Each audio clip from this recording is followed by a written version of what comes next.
নবী করিম সাল্লাল্লাহু আলাইহি সাল্লামের প্রতি দুরূদ প্রেরণ করা।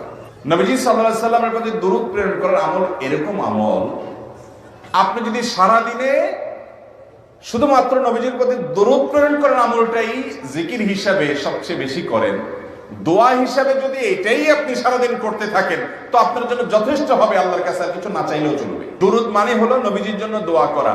ভাই, আল্লাহ তার হাবিবকে রহম করবেন, আপনার আমার দোয়ার দিকে আল্লাহর তাকানোর কোনো ঠেকা আছে?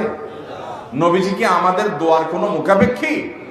কিন্তু আমরা তার জন্য দোয়া করলে ওই চান্সে আল্লাহ তাআলা আমাদের প্রতি অনুগ্রহ করবেন। একবার না, আপনি নবীজির প্রতি একবার রহমতের দোয়া করবেন, একবার দুরূদ পাঠ করবেন, মান সাল্লা আলাইয়া মাররাতান সাল্লাল্লাহু আলাইহি আশরা। নবীজি সাল্লাল্লাহু আলাইহি সাল্লাম বলেছেন, একবার আমার জন্য তোমরা দোয়া করলে, আমার প্রতি দুরূদ পাঠ করলে, আল্লাহ তাআলা তোমাদের জীবনে 10 বার 10